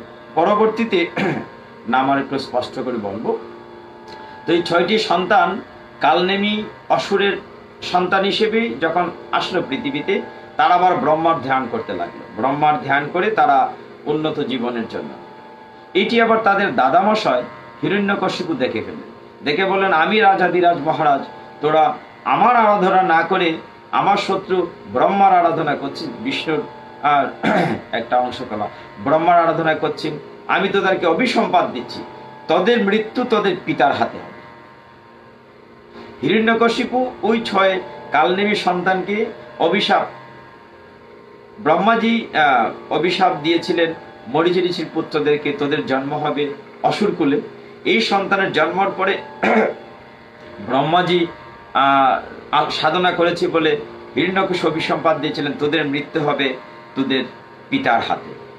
যা হোক, এইভাবে অভিসম্পাদিত হয়ে তারা দেবকীর গর্ভে এসেছিলেন 6টি সন্তান। প্রথম সন্তানের নাম ছিল কীর্তিবান, দ্বিতীয় ছিল সুসেন, তৃতীয় হচ্ছে ভদ্রসেন, চতুর্থ হচ্ছে ঋজু, পঞ্চম হচ্ছে সমর্দন, ষষ্ঠ হচ্ছে ভদ্র। এই 6টি পুত্র। আর সপ্তম গর্ভ আপনারা জানেন বলভদ্র বা বলরাম, যাকে আমরা সংকর্ষণ বলি। আর অষ্টম গর্ভ শ্রীকৃষ্ণ। এখানে কি তত্ত্বগত কথা আছে। ভগবান সেই হৃদয়ে থাকবেন। আমরা যারা জাগতিক সংসারে নিয়ে খুব ব্যস্ত, এখানে চমৎকার একটি ফিলোসফি দেওয়া আছে। আমাদের দেহে 6টি রিপু আছে, কাম, ক্রোধ, লোভ, মোহ, মদ, মাৎসর্য। যখন পর্যন্ত এই দেহ থেকে এই 6টি রিপুকে আমরা তাড়না করতে পারবো না, বিতাড়িত করতে পারবো না, আমাদের যদি কামনা থাকে, আমাদের যদি ক্রোধ থাকে, লোভ থাকে, মদ থাকে, মাৎসর্য থাকে, এই 6টি রিপু থাকলে ভগবান আমার হৃদয়ে আসবেন না। এই কারণে ওই 6টি রিপু, 6টি সন্তান যখন দেবকীর গর্ভ থেকে বের হয়ে কংস কর্তৃক হত হয়েছিল, তখনই এই গর্ভকে শুদ্ধ করার জন্য বলরাম সংকর্ষণ যুগমায়া দ্বারা কৃষ্ণের নির্দেশে সপ্তম গর্ভটি ট্রান্সফার টু দ্য রোহিণী, রোহিণীর গর্ভে স্থানান্তরিত হয়েছিল। বসুদেবের আরেক স্ত্রী নন্দালয় ছিলেন রোহিণী, তিনিও ছিলেন সন্তান সম্ভবা। সপ্তম গর্ভটি বলরামের আরেক নাম সংকর্ষণ, সেই বলরাম জয়ন্তীতে আমি বিস্তারিত বলেছি। তো সেইখানে ট্রান্সফার রক্তপাত হয়ে দেখে মনে করেছিলেন অনেকেই দেবকীর গর্ভপাত হয়েছে, কিন্তু সপ্তম গর্ভটি সংকর্ষণ, সে আকৃষ্ট হয়ে রোহিণীর গর্ভে চলে গিয়েছিল, গর্ভকে শুদ্ধ করেছিল। এই কারণে অষ্টম গর্ভে ভগবান এসেছিলেন। কেন? যে সরল রিপু না যাওয়া পর্যন্ত, গর্ভ শুদ্ধ না হওয়া পর্যন্ত সেখানে ভগবান আসতে পারে। অর্থাৎ আমাদের হৃদয় মনটি, এই হৃদ মন্দিরটি যদি আমাদের কাম, ক্রোধ, লোভ, মোহ, মদ, মাৎসর্যে, পরশ্রী কাতরতায়, কামনায়, বাসনায়, লোভে, ক্রোধে পরিপূর্ণ থাকে, সেখানে কখনোই ভগবান আসতে পারেন না।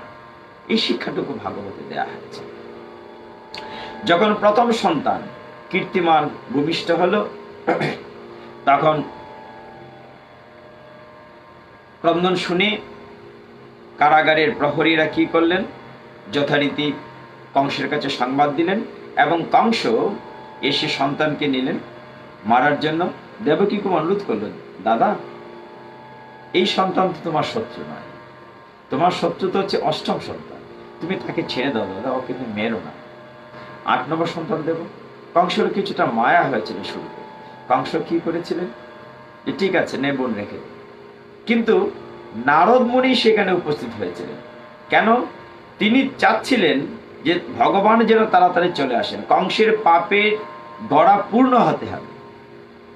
যে ওই সন্তানটিকে যদি না মারে তাহলে কৃষ্ণ আসবেন না, দেরি হয়ে যাবে, তার পাপের গড়া পূর্ণ হবে না। তিনি কি করলেন? নারদ মুনি কংসকে গিয়ে বুঝালেন, হে মূর্খ রাজন, অষ্টম গর্ভ বলেছে, কোন দিক থেকে অষ্টম?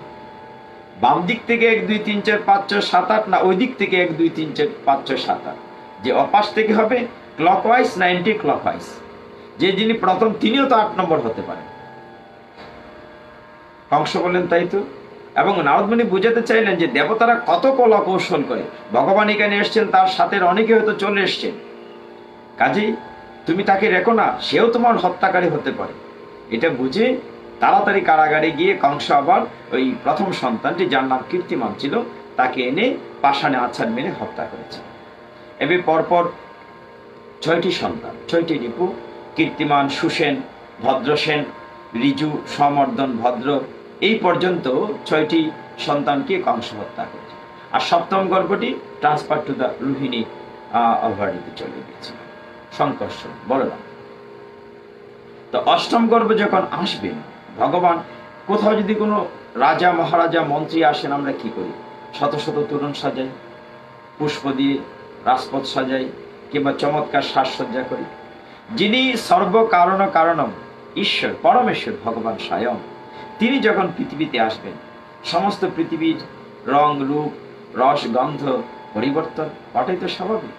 আপনারা ভাগবত খুলে দেখেন, দশম স্কন্ধের প্রথম অধ্যায়ে এত চমৎকার, দশম স্কন্ধে এত বিবরণ দেয়া আছে, সেটি নিয়ে আলোচনা করলে 2 ঘন্টা লাগবে। মানে সমস্ত তৃতীয় পথেজ মরুদ্ভূম, সারা পৃথিবীর নদ নদীর রূপ বদলে গিয়েছে। তাদের কত মানে আনন্দ যে ভগবান যমুনাতে আসবেন, খেলা করবেন, স্নান করবেন। যমুনা যদিও ভগবানের একজন স্ত্রী, যে খেলা করবেন, আমাদের জীবন ধর্ম তারা মানে পরিপূর্ণ হয়ে যাবে। পাখি পাখালি, পুষ্প, ভ্রমরা, জল, আকাশ, বাতাস, সমস্ত বাতাস বলছে আমাদের কি সৌভাগ্য যে আমাদের ত্রেতা যুগে পবন পুত্র হনুমান ছিল পরম ভক্ত, এই দাপর যুগে ভগবান স্বয়ং আসতেছেন। কাজে বাতাসও এত সুমিষ্ট বাতাস বলতেছিল। অর্থাৎ যখন দেবকীর গর্ভে, অষ্টম গর্ভটি এরকম ছিল, একটি আলোক, এই কথাটি ক্লিয়ার থাকা ভালো, একটি আলোক যখন গর্ভ হয় বসুদেবের দেহে পড়েছে, এবং বসুদেবের দেহ থেকে আলোটি দেবকীর দেহে পড়েছে, তখন তিনি গর্ভবতী হয়েছেন। স্বাভাবিক জাগতিক জগতের স্বামী স্ত্রীর মিলনের পরে সন্তান নয়।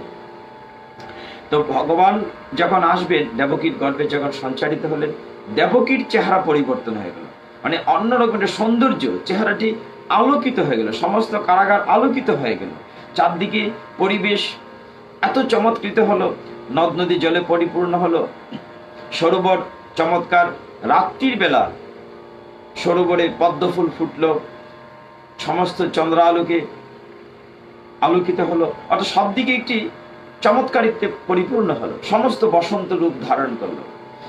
এই অবস্থায় কংস আন্দাজ করতে পারলো যে কিছু একটা হতে যাচ্ছে, এইবার বোধহয় কিছু একটা হতে যাচ্ছে, চারদিকে সবকিছু পরিবর্তন হয়ে যাচ্ছে, সবকিছু রূপ সৌন্দর্যে পরিপূর্ণ হয়ে যাচ্ছে, চারদিকে একটি অন্যরকম ভাব দেখা যাচ্ছে। চারদিকে পাহারা বাড়িয়ে দেওয়া হলো। এইবার অষ্টম গর্ভে সন্তান আসবে। কংস তো পায়চারি করতে লাগলো যে কখন তার মৃত্যুদূত আসবে পৃথিবীতে। এই অবস্থায় ভাদ্র মাসে কৃষ্ণপক্ষের অষ্টমী তিথি রোহিণী নক্ষত্র মধ্যরাত 12টার দিকে ভগবান শ্রীকৃষ্ণ যখন পৃথিবীতে আবির্ভূত হলেন, ওই যে বলছেন কৃষ্ণ হয় সূর্য সম, মায়া হয় অন্ধকার, যেথা কৃষ্ণ তথা নাহি মায়ার অধিকার। আমরা আগে বলেছিলাম যে কৃষ্ণ বলি যেই জীব অনাদি বহির্মুখ, অতএব মায়া তাকে দেয় সংসার দুঃখ। আর এখন বলছি কৃষ্ণ হয় সূর্য সম, কৃষ্ণ সূর্যের মতো। সূর্যের আলো তো সব দিকেই পড়ে, সূর্যের আলো কি খারাপের দিকে পড়ে না? ভালো লোকের কারি বালিতে পড়ে, সর্বত্র পড়ে। কৃষ্ণ সূর্য সম, আর মায়া হচ্ছে অন্ধকার, মায়া হচ্ছে বন্ধন। স্ত্রী পুত্র পরিজন কেউ আমার না, বাস্তবিক মনে করতে হবে একমাত্র আমার আত্মীয়, পরম আত্মীয় অনাদিরাদি গোবিন্দ শ্রীকৃষ্ণ, তিনি একমাত্র পরম আত্মীয়। যখন ভগবান এই সময়টিতে মধ্যাহ্ন রাত্রিতে, আজকে থেকে 5246 বছর পূর্বে কংসের কারাগারে, মথুরাতে এখনো আছে কংসের কারাগার। আপনারা যারা গিয়েছেন কৃষ্ণের কারাগারে দেখেছেন যে সরাসরি ঢুকা যায় না, যে ওইদিকে মসজিদ, পেছনের দিকে দরজা দিয়ে ঢুকতে হয়। কংসের কারাগারটি এখনো আছে। সেখানে যখন তিনি আবির্ভূত হয়েছিলেন, 2 হাত নয় 4 হাত রূপে, শঙ্খচক্র গদা পদ্ম রূপ ধারণ করে। দেবকী বসুদেব ভয় পেয়েছিল, প্রার্থনা করে জানিয়েছিল যে তুমি 2 হাত হও, স্বাভাবিক রূপ ধারণ করো, কংস তোমাকে মেরে ফেলবে। কৃষ্ণ বলেছিলেন যে দেখো, তোমরা প্রার্থনা করেছো আমাকে সন্তান রূপে, আমি যে স্বয়ং ভগবান, আমি যে স্বয়ং নারায়ণ বিষ্ণু, তোমরা যাতে চিনতে পারো, এই জন্য আমি 4 হাত রূপ নিয়ে শিশু আবির্ভূত হয়েছে। ঠিক ওই কথাটি অর্জুনকে বলেছিলেন যে জন্ম কর্ম চলে দিব্যম এবং ইউ ব্যক্তি তত্ত্বতঃ ত্যক্তা দেহ পুনর্জন্ম ন ইতি মামিতি সুঅর্জুন। আমার জন্ম তোমার মতো স্বাভাবিক নয়, আমি 4 হাতে জন্ম নিয়েছি। সমস্ত কারাগার আলোকিত হল অমাবস্যা রাত্রি, কিন্তু কৃষ্ণপক্ষ ঝড়ঝঞ্ঝা রাত্রি আলোকিত হয়েছে কারাগার। তাদের প্রার্থনায় ভগবান বলছিলেন যে তোমরা যাতে চিনতে পারো আমি স্বয়ং ভগবান। দৈববাণী হলো যে ভগবান শ্রীকৃষ্ণকে রেখে আসতে হবে নন্দালয়ে, যমুনা নদীর ওই পারে। উত্তাল নদী ঝড়ঝঞ্ঝা সংকর্ষণ বলরাম চিন্তা করলেন যে আমি তো ত্রেতা যুগে ছোট ভাই লক্ষণ ছিলাম, বড় ভাইয়ের সেবা ঠিক মতো করতে পারিনি, আমার কথা সব শুনেননি। আমি এই জন্মে আমি বড় ভাই হিসেবে আসবো বলরাম, যাতে তার সেবা করতে পারি। আবার তিনি বর্তমান যুগে বলরাম নিত্যানন্দ রূপে মহাপ্রভুর ভাই হিসাবে সেবা করছেন মহাপ্রভু। তো যাই হোক, তিনি যখন ওই যে বললাম মায়া হয় অন্ধকার, কৃষ্ণ সূর্য সম, যেখানে কৃষ্ণ আছেন সেখানে কিন্তু মায়ার বাঁধন থাকতে পারে না। যে কৃষ্ণ আবির্ভূত হয়েছেন, কি হয়েছে? বসুদেবের দেবকীর শিকল আপনা থেকে খুলে গিয়েছে, মায়ার বন্ধন খুলে গিয়েছে, কংসের কারাগারের দরজা উন্মুক্ত হয়ে গিয়েছে। বসুদেব আদিষ্ট হয়েছে, দৈববাণী হয়েছে। কি হয়েছে? যে তুমি এই সন্তানটিকে নন্দ মহারাজের ওইখানে আরেকটি সন্তান মা যশোদার ওইখানে যুগমায়া কন্যা সন্তান আছে, সেখানে উদল বদল করে রেখে আসো। যথারীতি ঝড়ঝঞ্ঝার রাত্রিতে কুলে করে বসুদেব, আপনার বিভিন্ন ছবিতে দেখেন, বের হয়েছেন। শেষনাগ কি করেছেন? যাতে কৃষ্ণের সেবা করার জন্য বৃষ্টিতে কষ্ট না হয়, বিশাল ফনা ধরে, ছাতা ছত্র ধরে তার উপরে ধরেছেন। বসুদেব রওনা হয়েছেন। যেতে যেতে দেখলেন যে উত্তাল যমুনা নদী, এই যমুনা নদী পার হবেন কি করে? এমন সময় দেখলেন একটি শৃগাল নদী পার হয়ে যাচ্ছে। এখানে অনেক কাহিনী আছে ভাগবতে। যা হোক, যমুনা রাস্তা করে দিয়েছে। আবার রাস্তা করে দিয়ে যাচ্ছিলেন, তখন যমুনার আবার খায়েশ হয়েছে, ইচ্ছা হয়েছে যে আমার পথিকে দীর্ঘদিনের প্রার্থনা ছিল, তো কাজ দিয়ে আমার চলে যাচ্ছে, আমি কি একটু চরণ সেবা করতে পারি না? বসুদেবের হাত থেকে পড়ে গিয়েছিল শিশু কৃষ্ণ যমুনা। সেখানে অনেক আবার কাহিনী আছে। সেখানে যমুনা বসুদেব খুঁজছেন, কিন্তু দেখা গেল অনেক খোঁজাখুঁজি করে পেয়েছেন শিশুটি স্রোতস্বিনী নদীতে, পাওয়ার কথা না, কিন্তু পেয়েছেন, তার গায়ে একটু জল লাগে। যা হোক, তিনি নদী পার হয়ে এ পারে যখন এসেছেন, এসে যথারীতি তিনি নন্দ মহারাজের আলোয় এসছেন। আলোয় এসে দেখলেন সকলেই ঘুমে অচেতন হয়ে পড়ে আছেন। এটি ভগবানের কি যুগমায়া কি লীলা করেছেন, সকলেই ঘুমিয়ে পড়ে আছেন। এবং মা যশোদা একটি সন্তান প্রসব করেছেন, কিন্তু সন্তানটি ছেলে না মেয়ে মনে রাখতে পারেনি, সেন্সলেসের মতো অবস্থা। তো এই অবস্থায় তার কোলের কাছে একটি কন্যা শিশু ছিল, এবং বসুদেব তার পুত্র শিশুটিকে সেখানে কৃষ্ণকে রেখে কন্যা শিশুটিকে নিয়ে আবার ফিরে এসছেন। যখন আবার তিনি সেই কংসের কারাগারে ফিরে এসেছেন, ফিরে এসেই আবার সমস্ত দরজা জানালা বদ্ধ হয়ে গিয়েছে। শিশু কন্যাটি যখন রেখেছেন দেবকীর কাছে, সাথে সাথে আবার সমস্ত পাহারাদার ঘুম ভেঙে গিয়েছে এবং শিশু কান্না পেয়েছেন। সাথে সাথে গিয়ে কংসকে ডেকেছেন। কংস এসছেন তাকে হত্যা করার জন্য। দিয়ে তো সন্তান, দিয়ে আমার হত্যাকারী, অষ্টম গর্ভের সন্তান। কিন্তু দেখেন অবাক কাণ্ড, সে তো মেয়ে। দেবকী বলছেন, দাদা তোমার তো পুত্র সন্তান হত্যা করবে,